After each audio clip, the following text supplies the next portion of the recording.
In this video, we take a look at a simple electric brewing controller, and that's coming up next. Hey, how's it going? My name's Brian. I'd like to welcome you to another video. If this is your first time here and you'd like to learn more about electric brewing, see product reviews and all other homebrewing related stuff, click that subscribe button and don't forget to click the bell so you don't miss a video. This review actually started as a conversation I was having with a company on Instagram. I saw one of their products and I just made a joke and said, hey, why don't you send me one and I can do a review on it. And the next thing you know, we were making arrangements. They sent me one. Full disclosure on this, I am not keeping the device. I will be returning it to them shortly after this review. So I just want to let you guys know that. But I've always been curious about these type of devices. It is basically an SSR with a potentiometer or a pot switch. And you can use the pot switch or potentiometer to dial in the amount of output on the SSR. I've always heard those things are not very good at maintaining a temperature. I've also heard, you know, you wouldn't be able to use them for something other than maybe controlling a boil kettle. So I was really curious to see how that worked. And I tell you, the results will surprise you. And I did graph my test with my BrewVision software from Blickman. And I'll share the graph results with you guys here in just a minute. But let's talk about the unit first. It's a nice brushed aluminum box. More on the other function of that later. And it has two different plugs on it. The first plug is the inlet, which is a NEMA L1430. And that is the four-prong plug with the hot, ground, neutral in it. And then the output on it is a NEMA L630, which is a 30 amp, 250 volt capable plug. On the front, it has a potentiometer. And then I'm assuming this is some type of a vent because there is some heat that's generated inside. Now on the heat side of it, it does have an SSR with a heatsink inside. And the interesting thing was they bolted the heatsink to the actual exterior of the aluminum housing.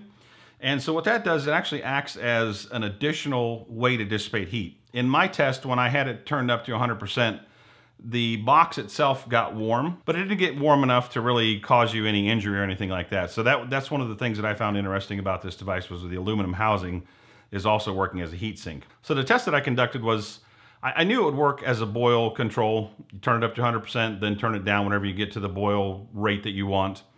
But what I wanted to try was, could I take this device and make a hot liquor tank out of it and possibly repurpose a immersion chiller or something of that type as a Herms coil? So if I wanted to find out if it would hold a temperature or not. So what I did was I filled my boil kettle with 10.5 gallons of water, started a whirlpool with my Blickman pump and a nice vigorous whirlpool, set up my BrewVision to monitor the temperatures, turned it up to 100%, let it ramp up to about 145 degrees.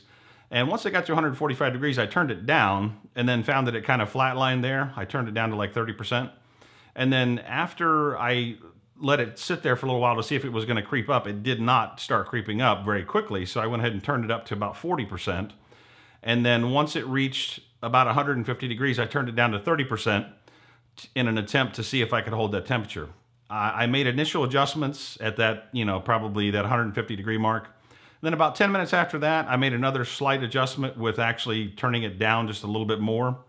And then at like the 28 minute mark, I actually made another adjustment, and that was really all the adjustments that I had to make on it. And I'm going to show you the graph here that shows what the results of that test were. Pretty surprising, actually. It was able to hold that 150 to 151 degree temperature throughout that entire hour time period without really much monitoring on my part at all. I was upstairs letting it run, and I was just monitoring it with my Blickman BrewVision software. And, I saw that it would fluctuate between 2 and 4 degrees. It would creep up just a little bit, but then it would start to go back down. So I really was impressed by how well it would hold temperature. And I don't know if that is exactly due to having the pump running and all that and actually sapping a little bit of heat out of there, but I didn't have any issues where it creeped up too high.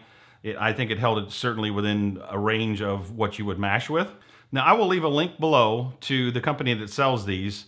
And before people start making comments about how they can make them for cheaper and all that, I understand that you can probably make them for cheaper. I've seen them made in plastic boxes and all those sort of things for probably cheaper than what he's selling them for. But if you're somebody that doesn't have a lot of electrical knowledge or you don't want to mess with electricity for that matter, they do offer them in 240 volt versions, and they also offer them in 110 volt versions. And the nice thing about those is it's pretty much just plug and play at the 110 volt level. If you wanted to get into the 240 volt level, obviously you'd have to have a, you know, a GFI plug and probably like a spa panel or something like that. But I think it would be a great way for somebody that's looking to get out of their garage, get into the basement, and brew with a lot of the equipment that they already have, because I don't think that you'd need a whole lot. You need an element and the enclosure and a few other things, but certainly not the cash outlay that you would need to build an entire full-blown system like some of the other things that we've looked at. So, you know, I wanted to give this an honest review. I really appreciate them sending it to me so I could share it with you guys and kind of give you some ideas of, you know, hey, these are some things you could do to get to the electric realm. And even some of the components in this box would transfer over to an electric panel if you decided you wanted to go larger. The plugs, the SSR. So it wouldn't be wasted money. It would just be an entrance into it. If you enjoyed this video, give us a thumbs up. We really appreciate it. For new videos each and every week, stay tuned. Hit the subscribe button. Be sure and hit that bell so you don't miss a video. This has been Brian for Short Circuited Brewers. We'll see you on the next video.